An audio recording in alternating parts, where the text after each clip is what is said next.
안녕하세요. 여러분은 살면서 기적이란 걸 경험해 보신 적이 있으신가요?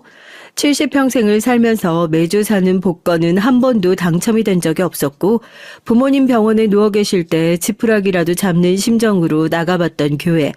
남들처럼 병수발이라도 오래 했으면 좋겠다 싶었는데, 제가 성인 된 거 보지도 못하시고 돌아가시는 거 보고 나서, 정말 인생에 기적이라는 건 없구나 하면서 살아왔습니다. 딱 하나 기적 언저리라도 갈 수 있다고 말할 수 있었던 건 함께 살고 있는 남편 만난 거, 그거 하나라고 할 수 있겠네요.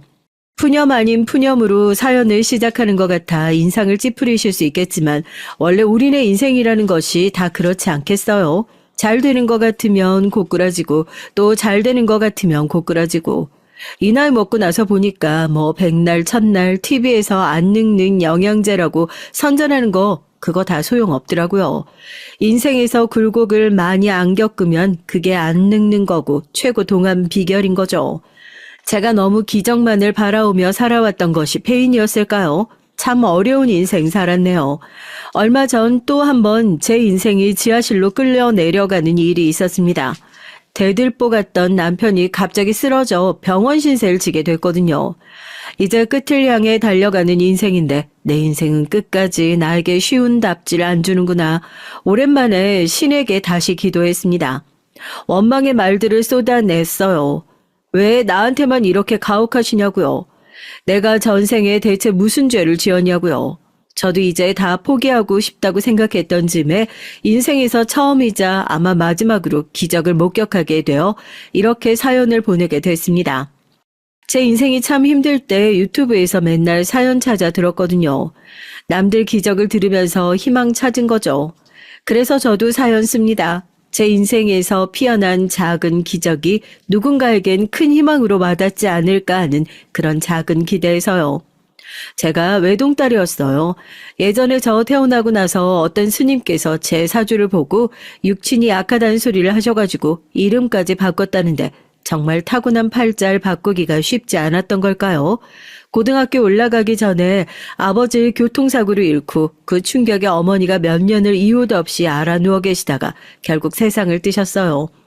순식간에 천혜고아가 됐으니 제가 얼마나 팔자 탓을 했겠어요? 진짜 제정신이 아니더라고요. 부모님 몽땅 잃고 혼자 된 것도 서러워 죽을 것 같은데 친척들 중에 그 누구 하나 나서서 절 돌봐주겠다고 하는 사람도 없었어요. 진짜 웃긴 게요. 저희 부모님 살아계실 때까지만 하더라도 친척들이 어려운 일이 있다고 하면 다른 사람은 다 모른 척 하더라도 저희 부모님은 발벗고 나서셨거든요. 그런데 막상 장례식장에서 그럼 얘는 어떡하지? 이거 딱 한마디 나오니까 다들 서로 모른 척하면서 네 일이니 내 일이니 하고 미루더라고요. 아니 집에 이렇게 큰일이 생겼는데 당연히 큰아주버님 내가 맡아주셔야 하는 거 아니에요. 우리 집은 절대 안 돼요. 지금 이 양반 쥐꼬리만한 월급으로 애 셋 보는 것도 버거워 죽겠구만. 우리라고 먹고 살기 여유로운 줄 알아? 여기 애 하나 거두기 넉넉한 형편이 어딨어. 그러게 뭐하러 한날 한시에 이렇게 같이 가서 남아있는 사람 골치 아프게. 아휴. 그러지 말고 막내 네가 돌보면 좀 어떻겠냐. 너야 지금 이혼해서 혼자 살고 있고 당장에 딸린 식구도 없으니까 밥 먹으면서 숟가락 하나 더 놓는다고 큰일 생기는 것도 아니잖아. 그리고 고등학교 졸업하고 나서 취업하면 자연히 집 나갈 거 몇 년이나 본다고. 그래 네가 보면 되겠네. 나도 지금 재혼 얘기 나오고 있는 마당에 지연아 됐다. 넌 들어가 있어. 부모님 계실 땐 그래도 금이야 오기야 사랑받는 자식이었는데 내 식구가 없다는 게 이렇게 서러운 일일 줄 몰랐어요. 사람이 이렇게 짐덩어리 취급을 받을 수도 있구나 싶더라고요. 서로 떠맡고 싶지 않은 짐덩어리요. 장례식장에서 부모님의 죽음에 진심으로 슬퍼하는 사람은 저 하나뿐인 것 같았습니다. 차라리 이렇게 눈칫밥을 먹고 살 거라면 고아원이라도 보내줬으면 좋겠다. 정말 해서는 안 되는 생각이지만 부모님은 왜 둘이서만 저렇게 되어버리신 걸까? 나도 부모님과 함께 가버렸으면 차라리 그냥 속이 편했을까? 그렇게 생각을 하면서 눈물을 삼켰죠. 지연아, 앞으로 너 고모 집에서 같이 살게 됐다. 너나 나나 피차 얼굴 보고 산 지도 꽤 됐고 고모는 지금 재혼 생각이 있어서 만나는 사람이 있으니까 너까지 고모 앞길 막을 생각 꿈도 꾸지 마. 가뜩이나 지금 너 데려오면서 부정타네 뭐네. 다들 어찌나 말이 많든지. 결국 전 당시에 이혼을 하고 혼자 사시는 막내 고모 댁으로 가서 지내게 됐어요. 고모도 막내다 보니 순번에서 밀리고 밀려 절 떠맡게 되신 것 같았고 썩 달가워 보이는 눈치는 아니셨죠. 알코올 중독의 바람기 때문에 한 번 이혼을 당했던 고모는 이혼한 지 얼마 되셨다고 또 어디서 넉나간 남자를 물었는지 재혼 준비를 하고 계신다고 했습니다. 부모님께서 종종 한숨을 쉬면서 나누시는 얘기만 들어봐도 고모가 정상적인 사고가 되시는 분이 아니라는 걸 잘 알고 있었기 때문에 저도 최대한 눈치를 보면서 고모의 비위를 맞추려고 애를 썼죠. 그래도 부모님 돌아가시고 이렇게 밥 얻어먹으면서 지낼 수 있는 곳은 이곳밖에 없고 그래도 피가 섞인 식구니까 어디 고아원이나 쉼터 같은 데 가서 생판 모르는 남들과 살 부대끼면서 사는 것보단 100번 1000번 낫겠다 싶어서요. 빨래 좀 해놓으라니까. 아유, 집꼴이 이게 뭐야. 얘, 너 우리 집에서 살면서 적어도 밥값은 해야 될 거 아니야. 이래놓고 무슨 문제집 값이니 뭐니 달라는 뜰은 왜 그렇게 또 많아. 하여튼 딸이라고 하나 있는 거 물고 빨고 할 땐 언제고 뭐 하나 남겨놓은 것만. 가만 보자. 남들처럼 평범한 학교 생활을 못했던 것 같아요. 문제집을 하나 사려고 고모에게 몇 번을 고민하다 얘기를 하면 대체 애들은 왜 그렇게 돈 들어갈 때가 많냐 짜증을 내기 일쑤였고 집에서 밥 얻어먹고 살려면 밥값을 해야 하지 않겠냐며 집안일은 온통 제 차지였죠. 고모랑 둘이 사는 집에서 집안일이 많아봤자 얼마나 많았겠냐고요?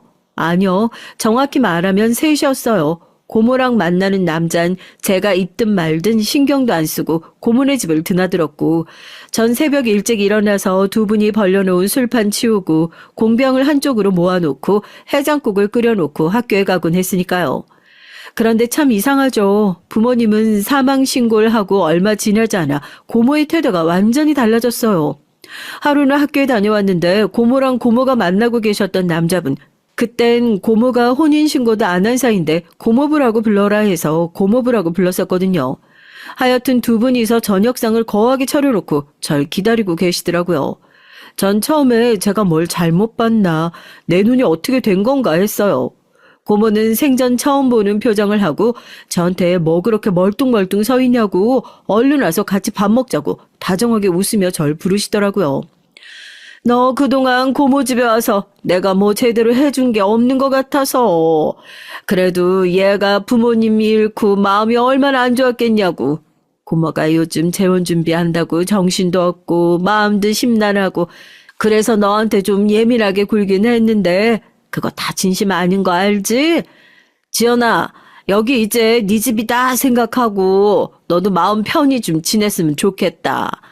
이거 다 지연이 너 좋아한다고 해서 고모부가 직접 사오신 거다. 고모부도 고모랑 결혼하면 지연이 가족처럼 맞았으면 좋겠다고 그러셨어. 네?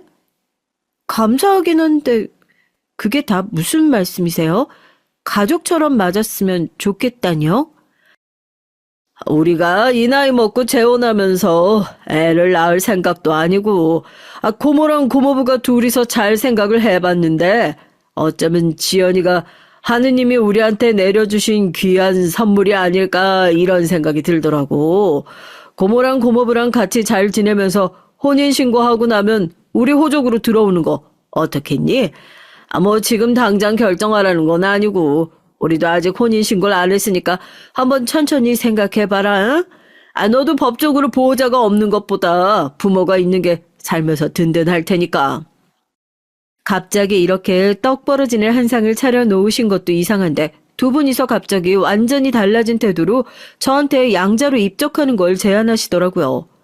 분명히 한 달 전 장례식장에서만 해도 네가 맞네 내가 맞네 하면서 서로 싸운 게 엊그제 같은데 아니 고모네 집에 들어오고 나서도 전 거의 가정부 수준으로 집안일을 했었던 것 같은데 언제 그렇게 정이 드셨다고 내 자식 같아서란 말씀을 하시면서 이런 제안까지 하실 수 있는 건지 솔직히 그 얘기 처음 들었을 때 감사한 마음보단 이게 다 무슨 꿍꿍인가 싶더라고요. 살면서 부모님이라곤 절 낳아주신 부모님 그렇게 딱 두 분밖에 없다고 생각했던 것도 있었고 만약 나에게 부모를 선택할 권한이 주어진다고 해도 매일같이 술만 마시고 내일이 없는 것처럼 살고 있는 고모와 고모분 절대 부모로 선택하고 싶지 않다는 생각을 했으니까요. 우물쭈물하면서 대답을 피하니까 두 분도 어색하게 웃으면서 천천히 생각해보라고 말을 돌리시더라고요. 그 뒤로 정말 이상할 정도로 잘해주셨어요. 오죽하면 내가 그동안 고모랑 고모부를 너무 편협한 시선으로 바라보고 있었나? 내가 너무 오해하고 있었나 하는 생각이 들 정도로 말이에요. 집안일을 하려고 걸레를 집어들면 어디선가 고모가 달려서 이 귀한 손에 무슨 물을 묻히려 드냐고 하면서 절대 더 말리시질 않나.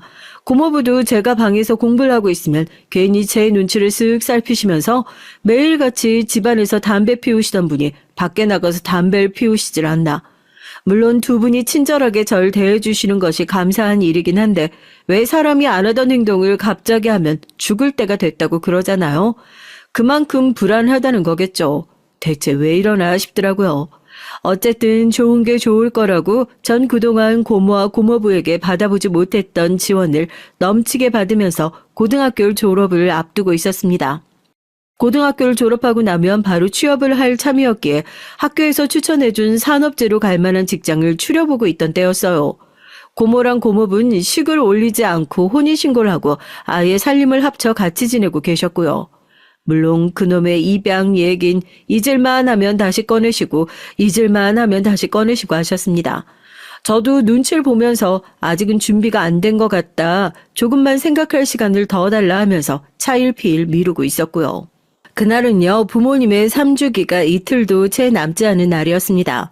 뭐 예상된 결과이긴 했지만 부모님의 형제들 중에서 기일을 챙기는 사람은 아무도 없었죠.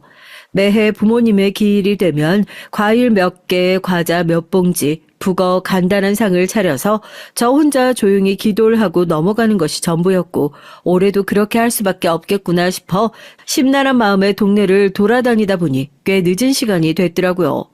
고모나 고모부나 제가 늦는다고 크게 걱정하시는 분들이 아니지만 그래도 같이 지내고 있으니 폐는 끼치지 말아야겠다 싶어 얼른 집으로 가는 발걸음을 재촉했습니다. 아니 저 기집애 다 알고 있는 거 아니야? 아 왜 이렇게 확답을 안 하고 빙빙 돌려? 제가 그럴 애로 보여? 아유 우리 오빠도 세상 그렇게 착한 등신이 없어서 그 딸이면 그 성격이 어디 가겠냐고. 아 있어봐. 조금 있으면 걔네 부모 3주기니까 내가 그거 챙기면서 살살 구슬려 볼게. 아무리 그래도 아직 애는 애야. 그런 식으로 꼬드기면 지가 안 넘어가고 배겨. 고모네 집이 대문을 열고 계단을 올라가서 현관을 열어야 들어갈 수 있는 구조였는데 대문을 열기도 전에 고모와 고모부가 크게 다투시는 소리가 들리더라고요. 오늘도 술을 마시다 두 분이서 싸움이 붙으신 건가? 처음엔 그랬었는데 자세히 들어보니 말소리 가운데 제 이름이 얼핏 들리는 것 같은 겁니다. 두 분이 싸우더라도 평소엔 아무렇지도 않게 문 열고 들어가서 조용히 제 방으로 들어갔는데 순간 심장이 미친 듯이 뛰더라고요. 집 벽에 납작하게 붙어서 대체 무슨 소리를 하시는 건지 가만히 들어봤어요. 그리고 전 충격에 입을 틀어막을 수밖에 없었죠. 그러니까 두 분이서 그동안 저한테 갑자기 잘해주셨던 이유를 그때서야 알게 됐거든요. 그 돈 진짜 있는 건 확실하게 확인한 거 맞지? 아 그럼 쟤도 알고 있는데 우리 앞에서는 아무렇지도 않은 척하면서 모른 체 하고 있었던 거야? 아 이런 요망한 그런 성격이면 지금 속여 먹고도 남는 거 아니냐고. 저걸 빨리 입양을 해가지고 그 돈을 우리가 꿀꺽 해야 되는데 아 그거면 빚진 거 다 감고도 남아. 당신도 알고 있지? 그거 다 당신 도박빚 아냐. 아 나도 알고 있어. 아 왜 몰라. 그리고 내가 분명히 사망신고하고 나서 유산 조회해보니까 보험금이 딱 하고 나왔다니까. 쟤야 워낙 학교 다니는 거밖에 모르는 애고 제 성격상 지네 부모 죽고 나서 나오는 돈을 어떻게 쓰냐 하고 성인 되고 나서도 그 돈 못 쓸 애야. 우리가 관리해준답시고 가져가면 찍소리도 아마 못할걸. 아 입양 안 되면 그런 식으로 구슬려 봐야지 뭐. 사실 저한테 부모님이 돌아가시고서 나온 사망보험금이 있었어요.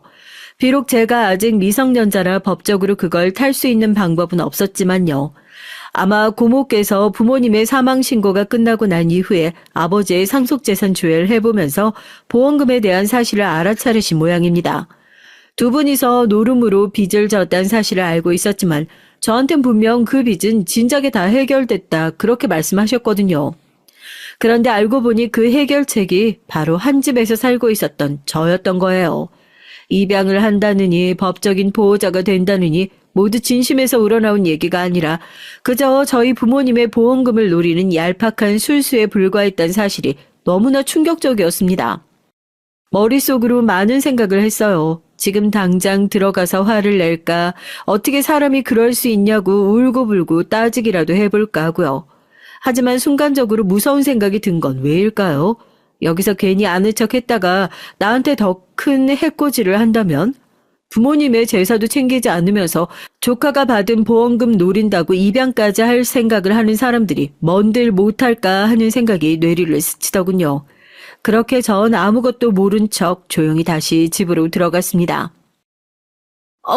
그래, 지연이 왔어. 에휴, 왔잖아. 아유, 조용히 안 해. 다 들었으면 어쩌려고 그래, 그냥. 그때부터 전 모든 걸 알고 있지만 집에서만큼은 죽어라 모른 척을 했어요.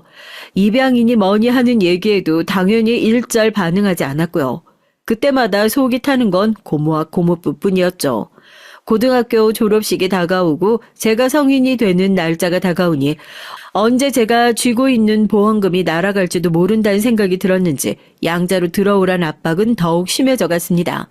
그리고 전 회사의 합격 소식을 듣고 두 분이 술에 취한 틈을 타서 몰래 그 집을 빠져나왔어요. 정말 만반의 준비를 다 해놓고 집을 나왔어요. 잡히면 죽을지도 모른다는 생각이 들었거든요. 나오면서 경찰에다가 실종 신고를 하더라도 제 위치를 절대 알리면 안 된다 미리 신고를 해놓고 제 사정을 알고 있는 친구들에게 부탁을 해서 주소지를 옮겨놓고 거의 첩보 작전에 가깝게 도망치듯 집을 빠져나왔습니다. 참 서럽더라고요. 내가 뭘 잘못해서 이렇게 집을 나와야 하나 하고요. 부모님만 계셨더라면 이런 서러운 일은 당하지 않아도 됐을까. 서울로 올라가는 야간버스 안에서 사람들 다 잠들어 있는데 저 홀로 눈물을 꾹꾹 눌러 참아야 했습니다. 그렇게 서울로 올라가 일을 시작했어요. 공장에 합격하고 나선 주변 사람들이랑 말 한마디도 하지 않고 묵묵히 일만 했습니다. 그런 일을 한번 겪고 나니까 저한테 먼저 말 걸고 다가오는 사람들, 저에게 잘해주려 하는 사람들도 다 믿을 수가 없더라고요. 이 사람들도 나한테 뭔가 바라는 게 있어서 먼저 다가오는 것이 아닐까, 언제 고모와 고모부처럼 본색을 드러내지 않을까 마냥 의심스럽기만 하고, 기숙사에서 지내면서 밤에 거의 소리를 지르다시피 하며 잠꼬대를 하면서 깨는 날도 많았어요. 일을 하다가도 문 쪽을 계속 살폈고요. 혹시 내가 어디로 떠났는지 알아낸 고모가 직장으로 와서 깽판을 치진 않을까 하고요. 그렇게 3년이란 시간이 흘렀습니다. 전 완전히 그 사람들의 기억 속에서 잊혀진 것만 같았죠.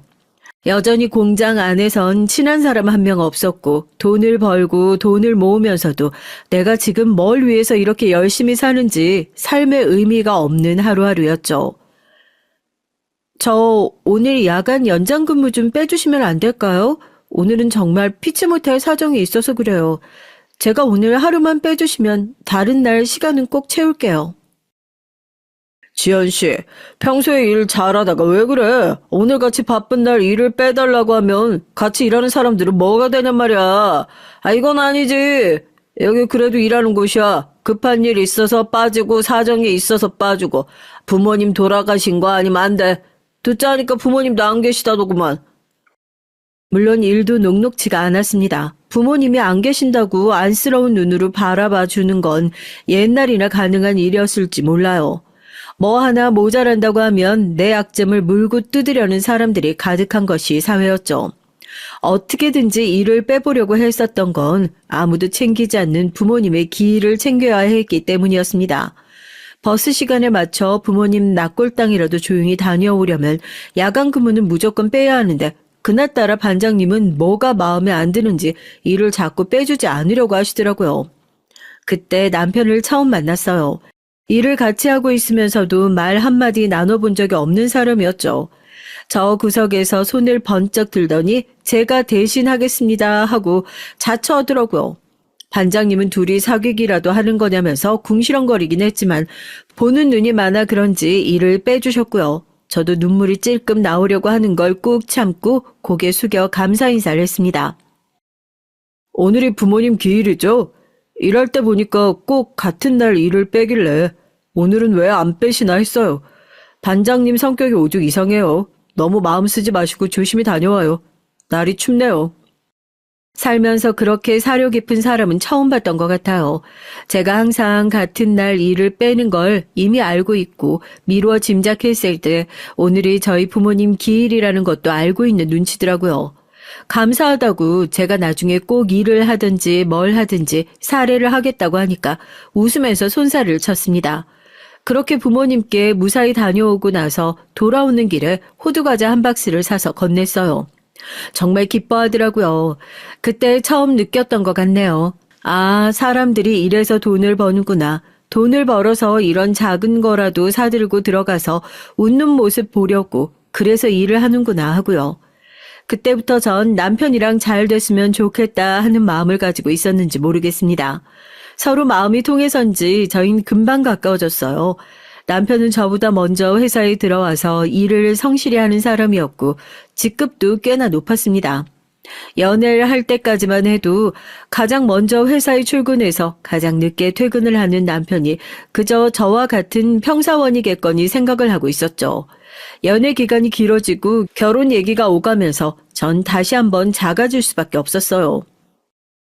난 부모님도 안 계시고 친척들이랑도 내가 지난번에 왜 여기로 도망치듯 왔는지 얘기한 적 있죠. 여러모로 모자란 사람인데 부모님이 별로 안 좋아하실 거예요. 나도 숨기고 말 안 한 게 있는데 우리 둘 다 비밀로 한 거 하나씩 있으니까 괜찮지 않겠어요? 우리 부모님을 아직 안 만나봐서 하는 얘기겠지만 우리 부모님이야말로 정말 밑바닥에서부터 올라오신 분들이에요. 어렵게 살았지만 이렇게 바르게 자란 거 보면 분명 좋아하실 겁니다. 남편은 자기도 저한테 밝히자는 사실이 있다면서 우선 시부모님을 먼저 만나 뵀으면 좋겠다 말을 꺼내더라고요. 그리고 시부모님을 만나고 나서 전 다시 한번 까무러칠 수밖에 없었습니다. 제가 회사에 들어올 때 분명 뵀었던 분들이었거든요. 회사에 입사하는데 시부모님을 어떻게 뵐 수 있냐고요? 사람들 얼굴을 잘 기억하지 못하는 저도 한눈에 알아볼 수 있을 정도로 분명히 시부모님께선 이 공장의 회장님 내외셨거든요. 아니요, 어떻게... 그럼 그냥 평사원이 아니었던 거예요? 이 공장에 그럼... 내가 다른 사람들한테 절대 말을 하지 말라고 했더니 설마 결혼할 여자한테까지 여태 꽁꽁 숨기고 있을 줄 누가 알았겠습니까? 아들한테 얘기 많이 들었어요. 그간 고생을 참 많이 했다고 하더라고. 우리 아들이 여러모로 부족한 면이 많아도 성실한 거 하나는 날 닮아서 타고났거든. 결혼해서 가정 책임지고 맡기기엔 이만한 놈이 없을 겁니다. 잘 좀 봐줘요. 아니, 오히려 제가 잘 부탁드려야죠, 회장님. 아니, 아버님. 남들이 들으면 무슨 신데렐라 같은 얘기나 할 정도로 파란만장한 인생이죠.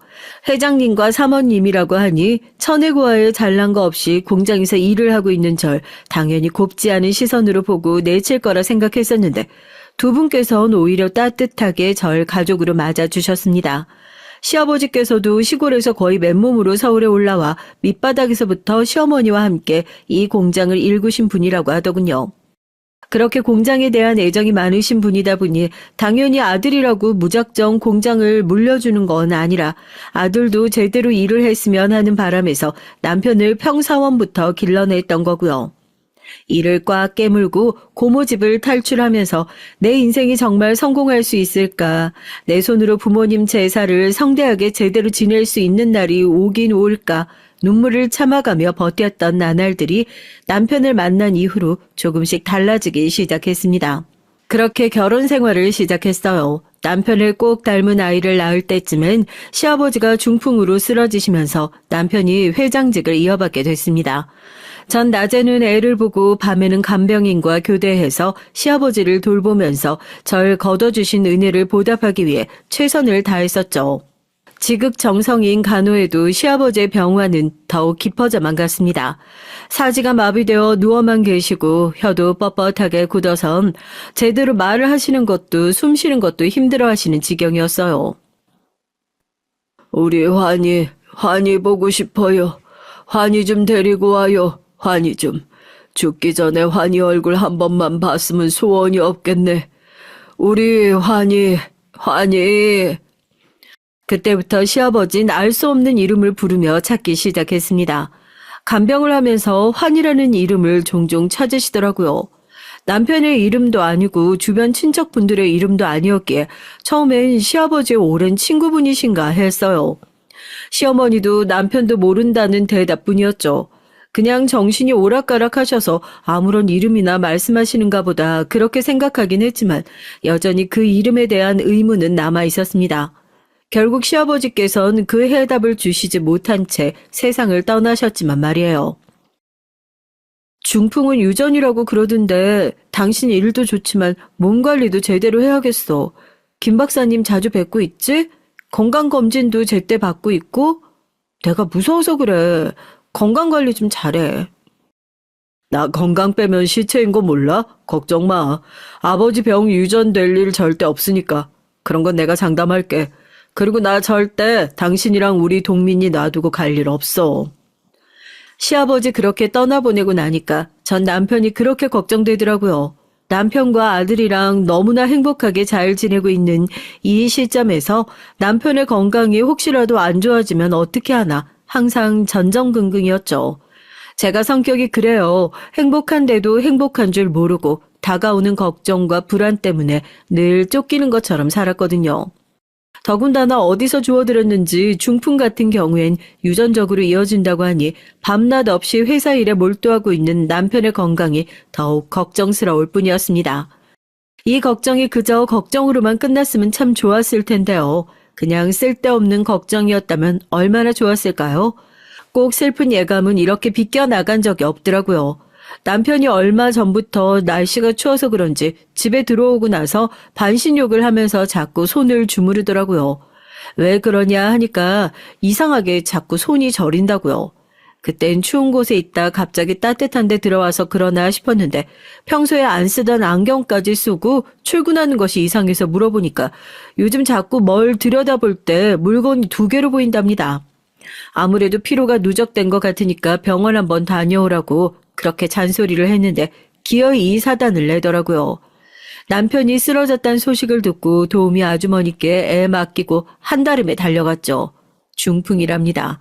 그 끔찍한 병이 시아버지로도 모자라서 이제 남편까지 데려가려고 저희 집 문턱을 넘었더라고요. 여보 미안해.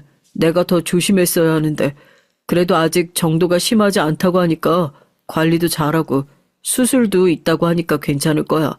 걱정하지 마. 나 정말 괜찮아. 괜찮긴 뭐가 괜찮아. 내가 그렇게 진작에 병원 좀 가보라고 했잖아. 하여튼 당신 나랑 동민이 두고 가기만 해봐. 내가 정말 가만 안 둘 거니까. 남편까지 잘못되면 저 정말 못 살 것 같더라고요. 그러면 제 인생이 너무 불쌍하고 외로워지잖아요. 이 와중에도 저한테 미안하다는 소리를 하는 착한 남편을 보니까 더 속이 미어지는 겁니다. 아픈 게 자기 탓도 아닌데 시아버지 병수발로도 모자라서 남편 병수발까지 들게 생긴 저에게 남편 역시 미안한 마음뿐이었겠죠.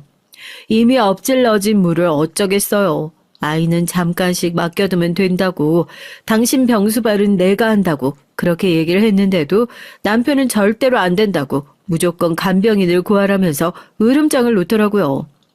아파도 그 고집 하나는 안 꺾입디다. 결국 남편 성화에 못 이겨 여러 군데 다 알아보고 간병인 한 분을 구하게 됐죠. 아유, 사모님 얘기 들어보니까 저기 어디 회장님이라고. 나이도 젊으신데 마음이 이만저만 심란한 게 아니겠어요. 아유, 제가 나이는 좀 있어도 간병인 경력도 많고 또 저희 남편도 중풍이 있다가 제가 옆에서 열심히 간호한 덕에 지금 말짱이 잘 걸어다니거든요.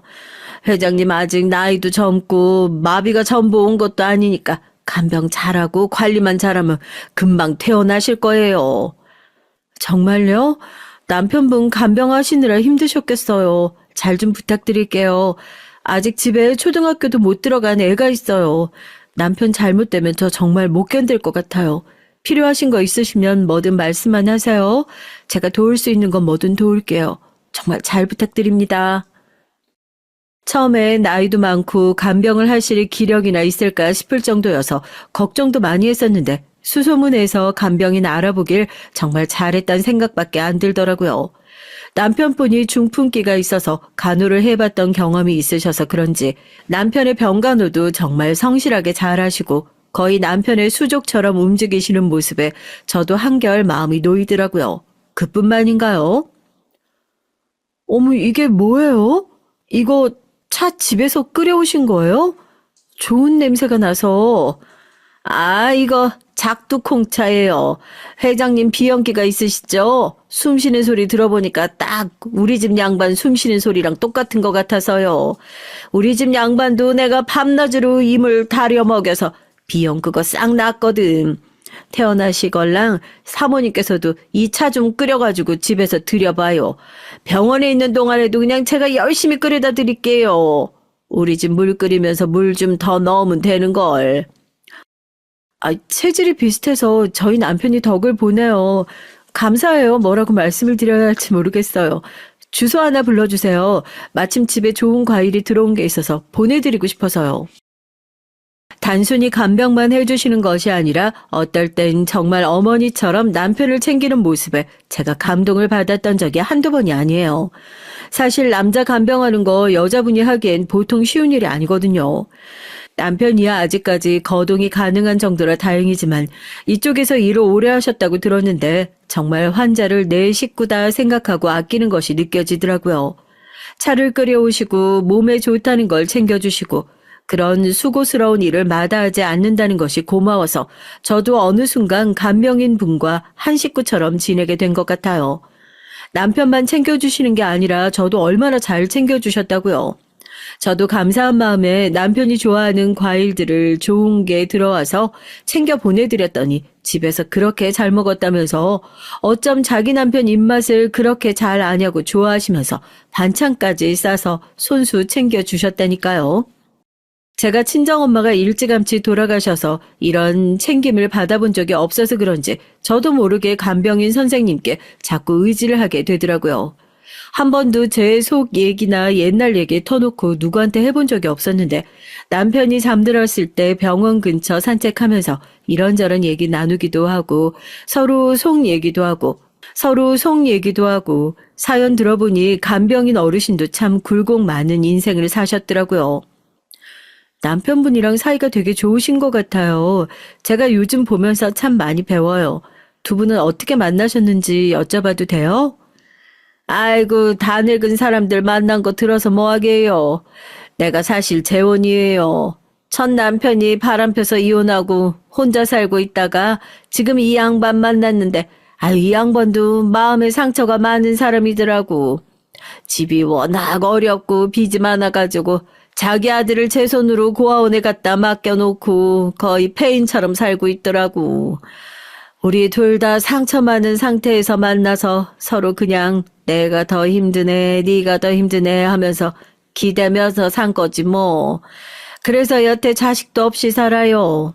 난 간병하는 사람들 보면 내가 자식을 낳았으면 이 정도로 컸겠거니 하면서 자식처럼 더 돌보고 좋지 뭐. 많이 힘드셨겠어요. 그래도 덕분에 좋은 간병인분 만난 것 같아 참 감사해요. 하도 금술이 좋으셔서 두 분이서 오랜 기간 연애해서 만났을 거라 생각했었는데 저도 모르는 두 분만의 사연이란 것이 또 있더라고요. 그날도 그렇게 두런두런 옛 얘기를 하며 산책을 하고 있는데 간병인 어른께서 뭔가 얘기를 하려다 말고 머뭇거리시는 게 느껴지는 겁니다. 나한테 아직도 뭔가 말씀하시기 어려운 게 있나, 뭐 부탁이라도 하려고 그러시나 하고 뭐 하실 말씀이 있으시면 편하게 말씀하시라고 괜찮다고 제가 먼저 말문을 텄어요. 의외의 얘기를 하시더라고요. 옛날 얘기가 나왔으니까 말인데, 내가 여기 병원에 올 때부터 영 신경 쓰이는 게 하나 있어가지고, 우리 집 양반이 옛날부터 목걸이를 하나 꼭 하고 다니거든. 거기에 애기 사진이 하나 들었는데 애기가 뭐 생겨봤자 애기지. 근데 난 꼭 그게 회장님이랑 요즘 들어 겹쳐 보인다는 생각이 들어가지고. 아유, 내가 많이 가까워지긴 가까워졌나 봐요. 이런 헛소리를 다 하고. 방금 한 얘기 그냥 못 들은 걸로 해요. 회장님도 들으시면 기분 나빠하시겠네. 아이를 낳지 않으셨으니까 남편분이 잃어버린 아이를 찾아주고 싶으신 마음이 더욱 크신 걸까. 그런 마음에서 하신 얘기라 생각하고 저도 크게 마음 쓰지 않고 넘어갔는데 간병인 분이 집으로 돌아가신 이후에도 그 얘기가 자꾸 마음에 걸리고 생각이 나더라고요. 마침 남편이 깬 채로 절 기다리고 있길래 혹시나 하는 마음에 남편에게 넌지시 아까 얘기를 꺼내봤습니다. 간병인 선생님이랑 많이 친해졌나 봐. 밖에서 한참 얘기하고 들어오는 것 같네. 그냥 뭐 사는 얘기했지. 간병인 선생님 남편분 얘기도 좀 하고 두 분 금슬이 엄청 좋아 보이신다 했었는데 알고 보니까 재혼이시라고 하더라고. 남편분이 아이가 있었는데 고아원에 맡겼다고 했나? 그런데 내가 좀 이상한 얘기를 들은 게 있어서 말이야. 간병인 선생님은 그냥 하는 소리라고 신경 쓰지 말라고 당신 들으면 기분 나빠할 거라고 하긴 했는데 고아원에 애를 맡겼다고? 그래? 몇 살에 맡겼다는데? 무슨 얘기를 했는데? 몇 살에 맡겼는지 못 들었는데 그게 오늘 목걸이 얘기를 하시더라고. 남편분이 항상 하고 다니는 목걸이가 있는데 그 목걸이에 애 사진이 들어있나 봐. 뭐 그래봤자 애 사진일 뿐인데 간병인 선생님께서 당신 돌보면서 그 사진 속에 있는 애가 당신이랑 꼭 닮은 것 같다고. 진짜 말도 안 되는 소리지? 어머님 아버님 빤히 다 살아계시는데 그냥 신기하다 이거지. 제 얘기를 들은 남편의 얼굴이 순식간에 사색이 되더니 침대에서 벌떡 몸을 일으켜 세우는 게 아니겠습니까? 저도 깜짝 놀랐고요. 무슨 일이냐고, 당신 어디 불편하기라도 한 거냐고 하니까 저한테 빨리 그 간병인 선생님한테 전화 좀 해보라고 그러는 겁니다. 전 너무 당황스럽기도 했지만 우선 남편이 시키는 대로 간병인 선생님께 전화를 했고 남편은 황급히 전화를 뺏어 들었어요. 제 아내한테 오늘 하신 말씀 전부 사실입니까? 남편분 얘기랑 목걸이 얘기 말이에요. 제가 지금 당장 그 남편분을 봐야겠습니다. 거동하시는데 어려움 없으시죠? 집 주소 불러주세요. 제가 지금 그쪽으로 당장 기사 보내겠습니다. 남편분 모시고 빨리 이쪽으로 와주세요. 남편의 반응에 당황한 건 저였어요. 이게 다 무슨 일이냐고 남편에게 물었지만 남편은 저에게 대답해 줄 수 있을 정도로 여유가 있어 보이지 않았고요. 저도 두근거리는 가슴을 부여잡고 간병인 선생님과 그 남편분이 오기만을 기다리고 있었습니다.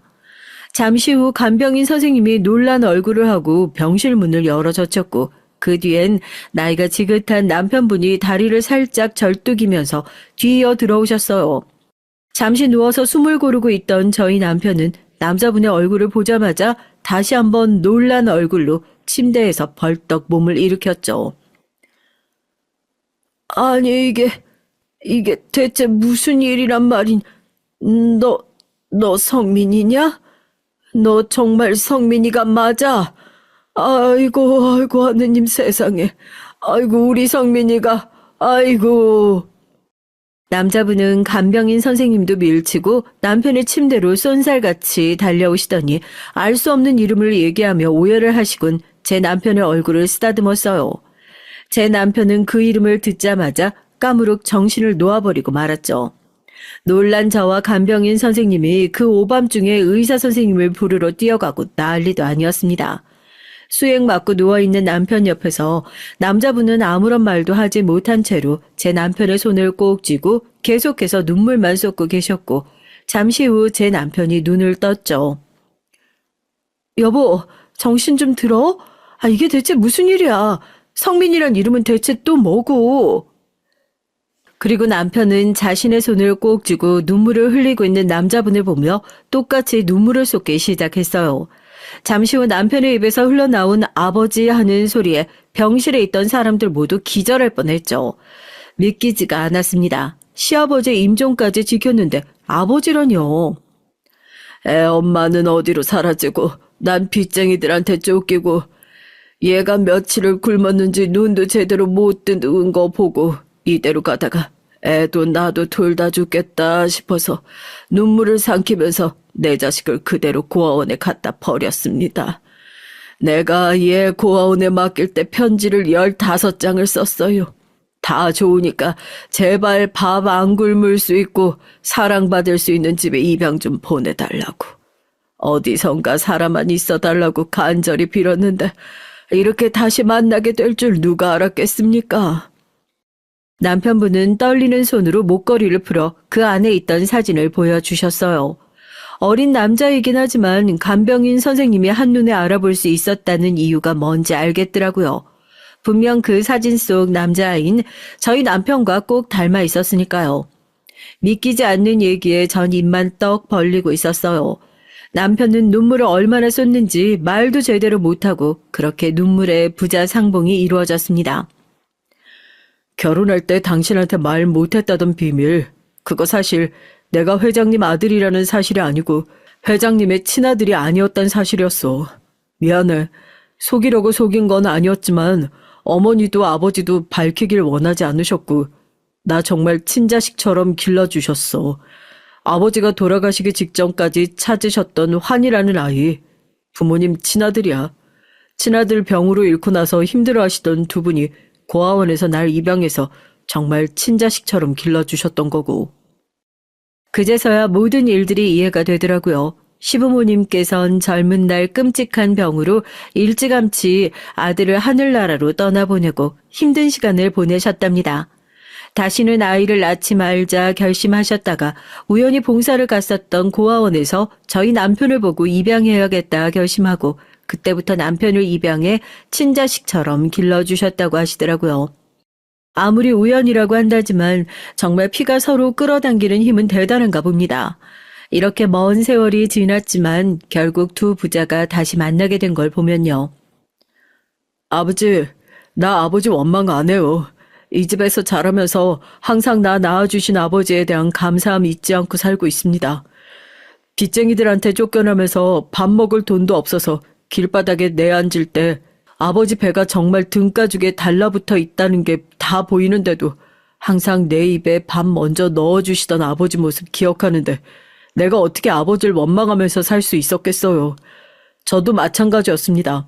아버지가 어디선가 행복하게 굶지 않고 빚쟁이들한테 쫓기지 않고 행복하게 잘 살고 있었으면 좋겠다고 생각했어요.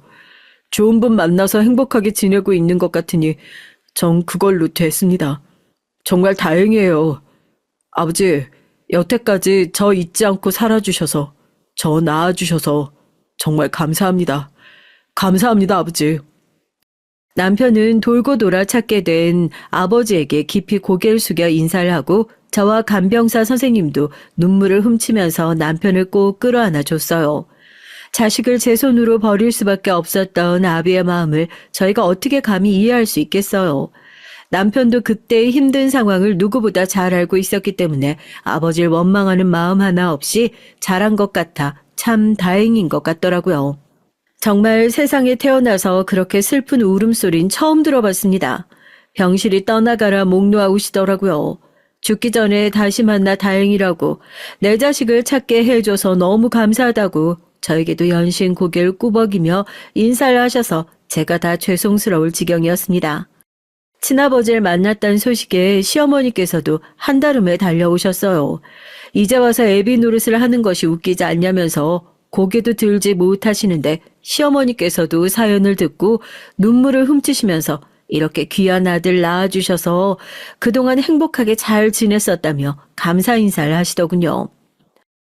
저도 자식 잃어도 보고 덕분에 자식도 얻어보고 제가 어떻게 그 심정을 모르겠어요. 그 이후로 한시도 마음 편히 주무신 날 없으시겠죠. 목걸이에 항상 아들 사진 넣어놓고 그 무거운 마음으로 어떻게 편히 주무셨을 거야. 아이고 정말 짜내라. 이에 길러주신 아버진 자기 목 다 하시다 갔습니다. 저도 키워놓을 만큼 다 키워놨으니 앞으로 자주 연락하시면서 지내셔요. 그동안 아들이 얼마나 훌륭하게 잘 자랐는지 어떻게 컸는지 들으셔야죠. 보고 싶으셨을 텐데. 제가 어떻게 감히 그럴 수가 있겠어요. 제가 죄송스러워서. 제가 어떻게 이제 나타나서 애비 노릇을 한단 말입니까? 정말 감사합니다. 잘 키워주셔서 정말 감사드려요.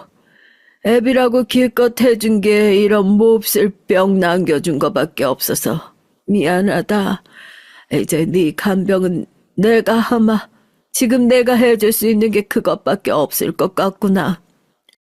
아버지, 아직은 아버지라고 부르기 어색하기도 한데 말씀드렸잖아요. 정 감사한 마음밖에 없다고요. 저도 하루빨리 병 털고 나아져야죠. 그동안 못했던 효도 앞으로 다 하면서 살게요. 저희 행복하게 잘 살아봐요. 여보, 정말 고마워. 아버지 찾아줘서 정말 고마워. 내가 한 게 뭐가 있다고. 아버지도 찾았으니까 이제 정말 빨리 나을 일만 남았네. 부모와 자식의 인연은 하늘이 내려주는 인연이라고 했던가요? 만약 남편이 병으로 쓰러지지 않았고 제가 그 간병인 선생님을 만나지 않았더라면 이렇게 기적적인 재회가 가능했을까 싶습니다. 남편의 친아버지는 지금 매일같이 병원에 오셔서 지극정성으로 남편을 간호하고 계세요. 얼마 전엔 아들을 데리고 가서 손주를 처음으로 보여드리니 또 한 번 눈물을 참지 못하시더라고요. 아들이 행복하게 지내서 참 다행이라고 생각하면서요. 처음엔 저도 새로운 시아버지가 생겼다는 것, 남편이 저에게 무언가를 속였다는 것이 영 마음 불편하기만 했었는데 이제 모든 걸 받아들이고 남편의 친아버지를 저의 새로운 가족으로 맞아들일 준비를 하고 있습니다. 부부잖아요. 남편이 그동안 못했던 효도를 하고 싶다고 하면 몽땅 따라하는 것이 아내로서의 도리 아닐까 싶습니다. 저희 남편 하루빨리 쾌차해서 그동안 친아버지와 못했던 것들 행복하게 하면서 지낼 수 있도록 댓글로 많은 응원 부탁드려요. 이 기적적인 사연이 널리 퍼져서 부모님과 연이 닿지 못하고 살고 계시는 분들께도 조금은 희망 얻을 수 있으셨으면 간절히 바라봅니다. 하늘이 맺어주신 인연이라면 아무리 먼 길을 돌고 돌아도 결국은 만날 수 있게 될 테니까요. 여보, 빨리 나와서 우리 남은 인생도 행복하게 살아보자. 동민이 아빠, 화이팅! 안녕하세요. 전 어릴 때부터 부유했던 적이 없어요. 솔직히 말하면 우리 집은 우리나라에서도 정말 못 사는 축이었던 것 같아요. 항상 가난 속에서 커온 아이, 그게 저였습니다. 전 그림 그린 일이 참 좋았어요. 학교 다닐 적에 미술 선생님께 넌 참 그림 잘 그리는구나 하고 종종 칭찬도 받았습니다. 돈이 없어서 비싼 붓이나 유화물감 같은 건 꿈도 꾸지 못했지만 연필만 있어도 제가 그리고 싶은 걸 마음껏 그릴 수 있으니 좋았던 것 같아요. 그런데 제가 늘 그리는 것이 있었습니다. 초록 잔디가 널따랗게 있는 마당에 있는 집, 그 마당을 둘러싸고 있는 예쁜 꽃 덤불과 나무들, 그리고 파란색 커다란 대문, 그 안에 있는 하얀색 2층 집. 우리 집은 늘 시장통에 있는 상가와 붙어있는 2칸짜리 방이 전부인 그런 집이었거든요. 엎드려서 스케치북에 제가 살고 싶은 집을 그리다 보면 너무너무 행복했죠. 하지만 그렇게 꿈꾸었던 일이 정말 저에게도 찾아온 거 있죠? 여러분에게 제 얘기를 조금씩 풀어보려고 합니다. 그림 그리는 줄만 알았지 이렇게 글을 써본 일은 잘 없는데 제 사연이 채택될지 모르겠지만 제가 좋아하는 이 채널에서 소개되지 않더라도 지나온 제 세월을 추억하는 동안 내내 행복하고 좋을 것 같아서 이렇게 용기를 내봅니다. 전 강원도의 한 마을에서 일남 이녀에서 둘째로 태어났어요. 아버지는 자벽부라고 하는 공사장이나 건설 현장에서 별다른 기술 없이 잡다한 일을 다 하는 분이었죠. 하지만 그런 일을 하시기엔 습관성 어깨 탈골이 있으시고 허리와 관절이 전체적으로 안 좋으셨어요. 아버지는 늘 저희 자식들에게 기술이나 배우라고 학교 공부 별거 없다며 공장이나 일찍 취직하라는 말씀을 귀에 못이 박히게 하셨습니다. 아버지 입장에선 목수건, 시멘트 작업자건, 지게차 운전수건 뭐라도 기술이 있으면 본인보다 훨씬 대우받고 1급이 좋아서 자식들이 그런 직업을 했으면 싶으셨던 모양이에요. 요즘 엄마들은 공부해서 좋은 대학 가고 의사, 판검사 같은 전문직이나 대기업에 가라고 자식들에게 얘기할 텐데 저희 아버진 그랬습니다. 그게 다 못 배우신 분이라서 어쩔 수 없어요. 아버지의 눈높이에선 기술자가 최고니까요. 저희 엄마는 몸이 늘 편찮으셨습니다. 그래도 제가 초등학교 가기 전까진 가끔 남의 집 파출부 일도 하곤 했는데 그 이후로는 늘 집에 누워 계셨어요. 많이 아프셨나 봅니다. 어떤 병이 있으셨는지 자세히 얘긴 못 들었지만 늘 기침도 하고 각혈하는 모습을 본 적이 있어요. 엄만 결핵 같은 질병에 시달리신 건 아니었을까 싶네요. 첫째 오빠는 집안에서 가만히 지내는 성격이 아니었습니다. 어릴 땐 늘 나가서 놀러 다니고 중고등학교 땐 친구들과 몰려다니면서 가끔씩 싸움도 하고 학교 공부는 뒷전이고요. 아버지의 성화 탓에 공고는 졸업하고 바로 어떤 공장에 취업했어요. 취업했던 한 공장에서 계속 잘 다니는 것 같진 않았죠. 그래도 늘 무섭고 어디로 튈지 모르게 방황했던 오빤 엄마가 돌아가시고 나서부터 꽤나 진득하게 공장을 다니며 돈을 벌었습니다. 제 밑에 여동생은 똑똑한 아이였어요. 그런데 자기가 태어나서 자란 우리 집을 참 지독히도 싫어했습니다.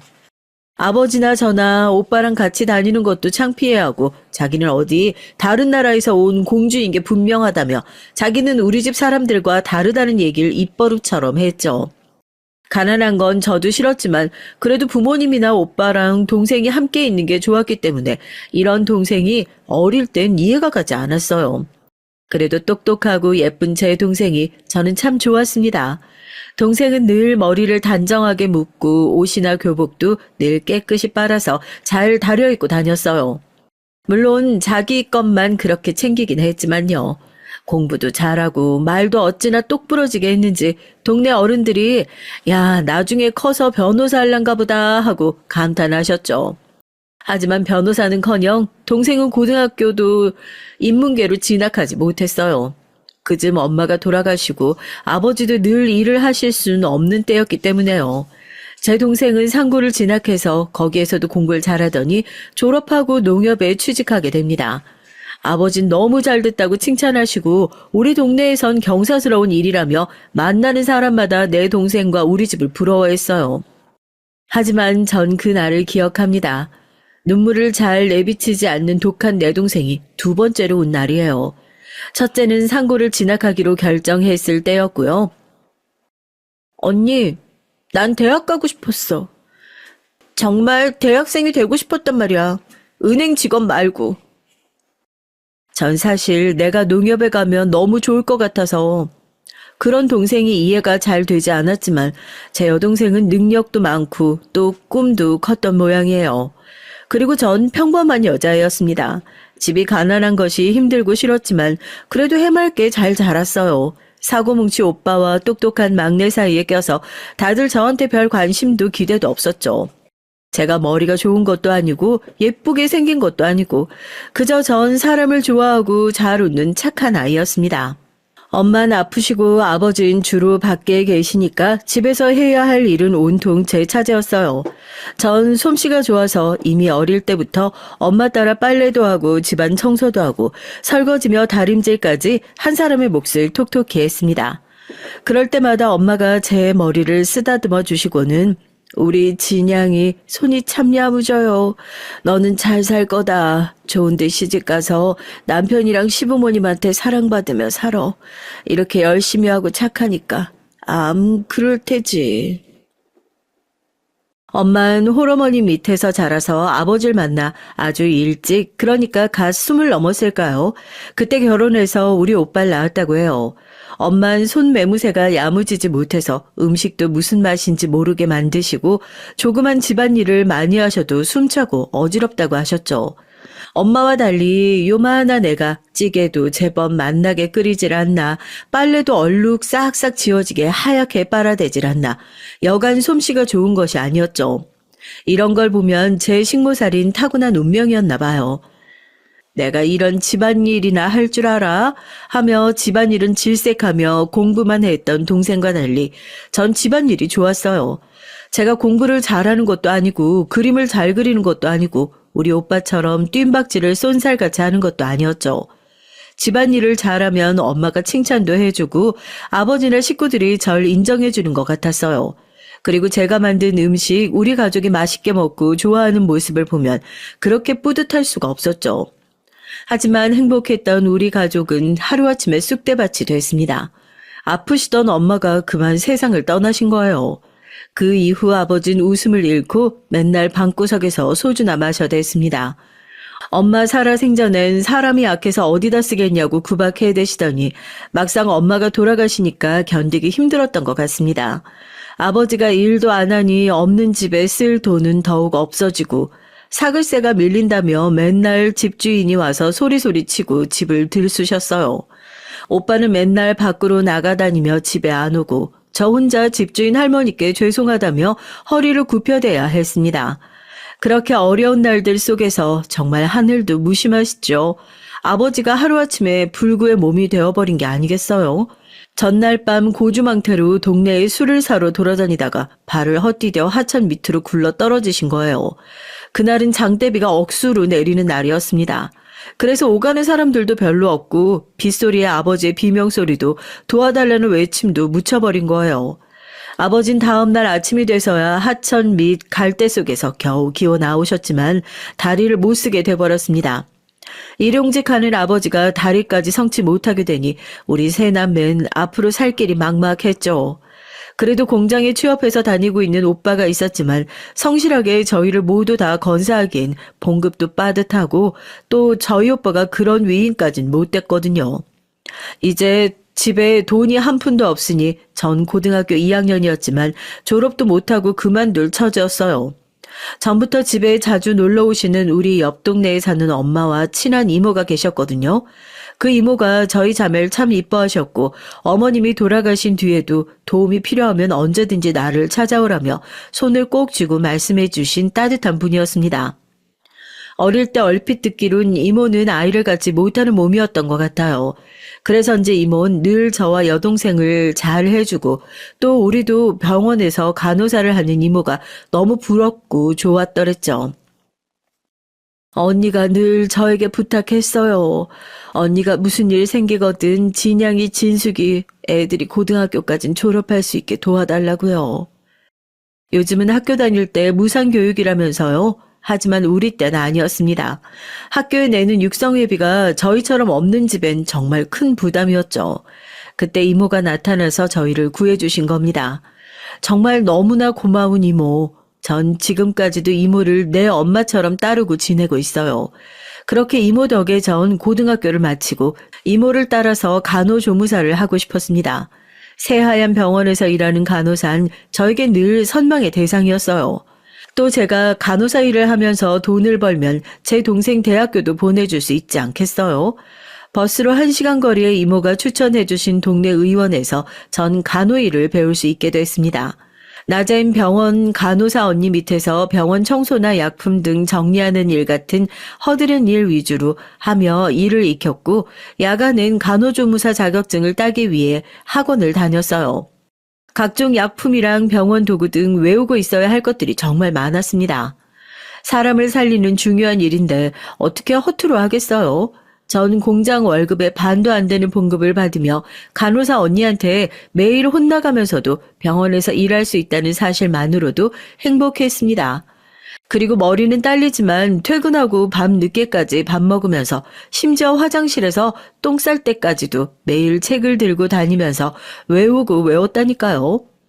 이렇게 열심히 살며 간호사가 되겠다는 꿈에 부풀어 있던 저에게 청천벽력 같은 일이 그만 생기고 말았어요. 그건 제가 병원 당직이어서 의사 선생님과 간호사 언니 모두 퇴근하고 병원에서 혼자 청소를 하고 있었거든요. 밤 10시가 되었을까요? 갑자기 병원 문으로 어떤 청년이 들어왔습니다. 무슨 일이세요? 지금 병원 업무 끝났습니다. 제가 팔을 다쳐서. 병원 문을 닫았다고 하는데 남자는 병원 안을 두리번거리면서 둘러보면서 그냥 쓱 들어오는 거 아니겠어요?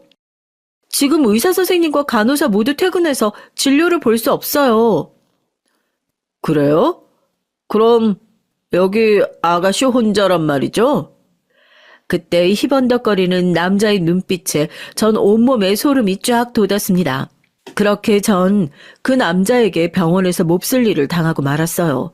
이제 막 20살인 전 제대로 된 사랑도 해보지 못하고 이렇게 짐승같이 모르는 남자에게 말도 안 되는 일을 당한 전 너무 무섭고 슬픈 마음에 집 밖으로 한 발자국도 나올 수가 없었어요.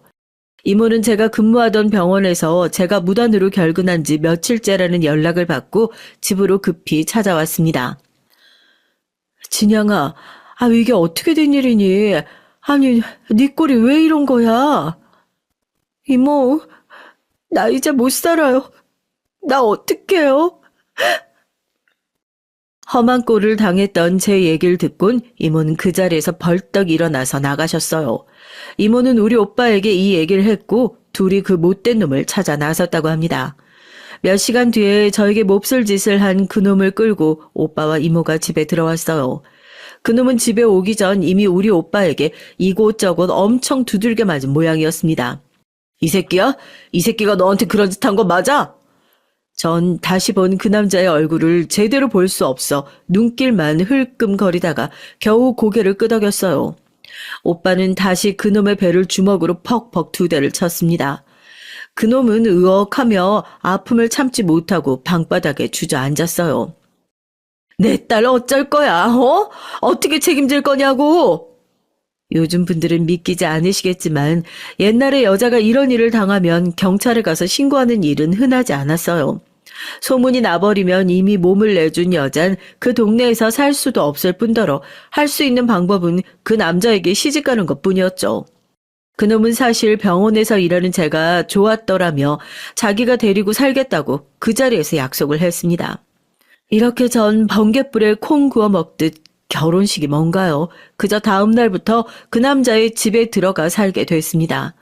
20살에 제 꿈도 접고 연애도 못 해본 채 이렇게 팔려오듯 그 남자에게 시집 온 전 매일 답답한 마음에 눈물을 흘렸어요. 그러던 얼마 뒤 이모는 원한 금침 이불 한 채를 해서 집에 찾아오셨습니다. 진양아, 내가 너 간호사 되고 좋은 남자 소개시켜주고 시집 보내주려고 했는데 미안하다. 내가 그 병원 소개만 시켜주지 않았어도 네가 이런 꼴 안 당했을 텐데 이모가 너 시집 갈 때 꼭 이 원한금침 해주고 싶었어. 이모는 계속 저를 끌어안고 불쌍한 것 그렇게 절 위로해 주셨습니다. 전 그런 이모 덕에 죽고만 싶었던 마음을 접고 잘 살아봐야겠다고 마음을 먹었죠. 저를 덮쳤던 그 남자, 아니 이제 제 남편은요. 근처 공장에서 오가다가 병원에 있는 저를 보고 참 이뻐서 마음속에 품고 있다가 술김에 그랬다며 저에게 사과를 했습니다. 그리고 이렇게 된 마당에 같이 잘 살아보자며 자기가 행복하게 해주겠다며 큰 소리를 뻥뻥 쳤어요. 하지만 어이없게도 남편이 했던 약속은 조금도 지켜지지 않았습니다. 모진 제 인생에서 남편 복을 바라는 건 무리였던 걸까요? 남편은 퇴근하고 돌아와선 자기가 없는 사이 제가 다른 남정네랑 살을 붙여댄 게 아니냐며 의심을 하는 거예요. 탤런트 유지인처럼 예쁜 것도 아닌 제가 무슨 재주로 매일 다른 남정네를 만난단 말입니까? 정말 절 힘들게 하는 건 밤마다 잠자리를 그것도 몇 번이나 하게 만든다는 겁니다. 전 남편에게 당한 그 첫 경험으로 잠자리가 너무 무섭고 싫었어요. 몸에 벌레가 기어다니는 느낌이었고요. 이젠 지나가는 남자들만 봐도 가슴이 쿵쾅거려서 빠른 걸음으로 지나가는 신세가 됐죠. 전 집이 감옥과 같았고 남편이 무섭기만 했습니다.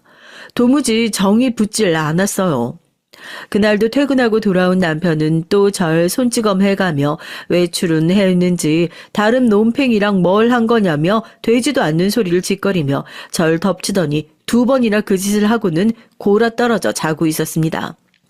이놈은 남편이 아니라 그저 지 성욕만 채우고 싶어하는 짐승이었어요. 여기서 벗어날 방법은 문간에 목을 매달아야 하나 하는 몹쓸 마음까지 품었었습니다. 전 이러다가 제 손으로 목숨을 끊게 될까봐 결국 야반도주를 했어요. 갖고 있는 돈 몇만 원과 옷까지 한 벌만 들고 그대로 달렸습니다. 버스가 다닐 시간도 아니었기 때문에 그저 걷고 뛰어서 도망치는 수밖에 없었어요. 그렇게 죽을 힘을 다해 뛰어서 집에서 버스 9정거장쯤 왔을 때 새벽 첫 버스가 오고 있었습니다. 버스의 종점은 시외버스 터미널이었어요. 전 고향을 떠나 다른 곳을 가본 적이 없었기 때문에 무작정 가장 빨리 출발하는 버스를 잡아탔습니다. 그 버스는 춘천행이었고 그렇게 전 춘천에서 살기로 했어요. 간호일도 배우다 말았고 고등학교만 갓 졸업한 제가 먹고 살 방법은 생각나지 않았기 때문에 할 수 있는 건 파출부뿐이었습니다. 전 그 일이 싫지도 않았고 오히려 제가 잘하는 일이었기 때문에 별로 고민하지 않고 집에서 숙식이 가능한 입주 파출부 일을 구하게 됐어요. 처음 지내게 됐던 집은 부부와 아이들 둘, 그리고 연로하신 할아버지 이렇게 5식구가 사는 아파트였습니다. 전 아파트에 들어서고 눈이 휘둥그레졌어요. 2칸짜리 방에 살다가 화장실만 2칸에 방이 4칸이나 되는 아파트에 오니까 이게 뭐 입이 떡 벌어지더란 말이죠. 부엌 식탁에서 밥을 먹고 거실 소파에 앉아있는 제가 드라마에서 보던 그 아파트에 들어온 것만 같았습니다. 너무 크고 깨끗한 아파트에 오니까 전 잔뜩 주눅이 들어서 집안에서 까치발로 조심스럽게 걷게 되는 거 있죠. 다행히 주인 아주머니는 좋은 분 같아 보였습니다. 이제 막 학생 티 벗은 어린애 같은데 어쩌다가 남의 집 일을 하게 됐누. 우리 부부가 여기 옆에 해물탕 가게에서 바빠요. 진양 씨가 우리 애들 밥도 잘 챙겨주고 누워 계신 할아버지도 챙겨드리고 잘할 수 있죠? 전 사실 잘 곳 없는 신세였기 때문에 이렇게 좋은 집에 머물 수 있는 것만으로도 감사했는데 주인 아줌마가 무섭지 않고 좋으니 살 것만 같았습니다. 어릴 적부터 5식구 살림도 도맡아 하던 저였어요. 아저씨 아줌마는 거의 가게 일로 집에선 잠만 주무시고 국민학생인 형제 아이들은 학교 다녀와서 밥 차려주고 빨래해주고 그러면 됐습니다. 청소하고 빨래하고 그런 집안일을 생각보다 잘 해냈는지 아주머니가 가끔 퇴근할 때 해물탕이랑 부침개 같은 것도 싸우시곤 저 먹으라고 주셨어요. 우리 집 애들은 잘 먹지도 않는다며 잘 먹고 살림도 잘하는 제가 이쁘다고 해주셨습니다. 전 우리 돌아가신 엄마랑 고향에 있는 이모 생각에 눈물이 났죠. 이제 엄만 못 보지만 이모는 볼 수 있는데 제가 이렇게 떠나오고 절 얼마나 찾고 그리워하실지. 그리움에 밤엔 울곤 했지만 그래도 절 잘 대해주시는 주인 댁과 내 평생 처음 보는 좋은 아파트에서 사니까 나름대로 살만했습니다. 저도 이렇게 월급을 열심히 모으다 보면 언젠간 작은 아파트를 가질 수 있겠죠. 그리고 제 동생을 데려와 같이 살 수도 있을 거란 희망을 갖게 됐어요. 그러던 어느 날 전 생각지도 못한 더러운 꼴을 당하게 됩니다. 집에 누워 계시던 할아버지가 화근이었어요. 풍이 와서 거동이 불편하신 할아버지를 저는 잘 보살펴 드렸습니다. 누워 계신 분이라 욕창이 올까봐 하루에 몇 번씩 몸을 물수건으로 닦아드리곤 했죠. 그날도 점심을 잡수시고 나서 물수건을 갖고 할아버지 팔을 닦아드리고 있는데 할아버지가 갑자기 절 껴안으시는 겁니다. 이쁜 가시나야, 자식도 다 필요 없고 나랑 살면 안 되겠냐? 나 돈 많다. 이렇게 제 귀에 속삭이곤 더듬더듬 손으로 제 가슴을 찾는 게 아니겠어요? 소스라치게 놀란 전 할아버지를 밀쳐버리고 집에서 도망치듯 나와버렸습니다. 제 신세는 왜 이러는 걸까요? 짐승 같은 남편에게서 도망쳐서 남의 집살이를 하는데 이젠 우리 아버지보다도 나이가 많은 할아버지에게 해서는 안 될 일을 당하다니. 전 할아버지가 있는 그 좋은 아파트가 이제 싫어졌습니다.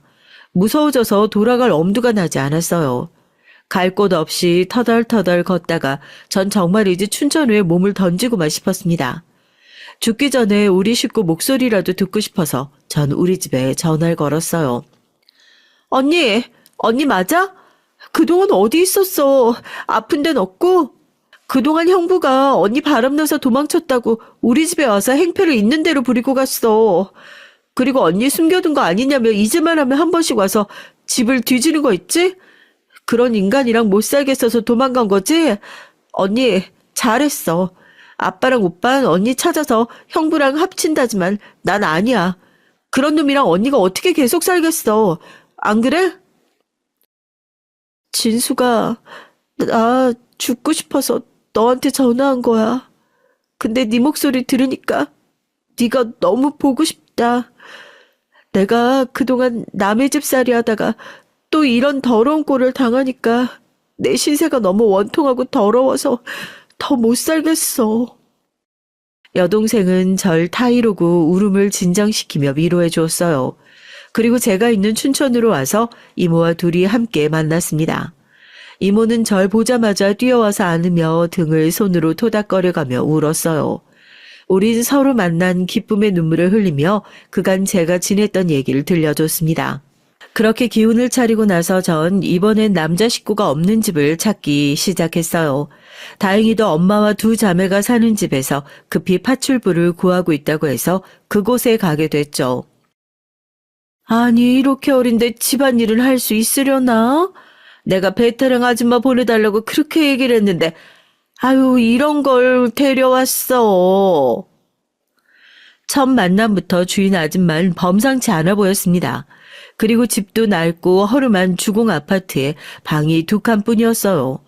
제가 지낼 방이 없어서 주방 바닥에 이불 깔고 자야 했습니다.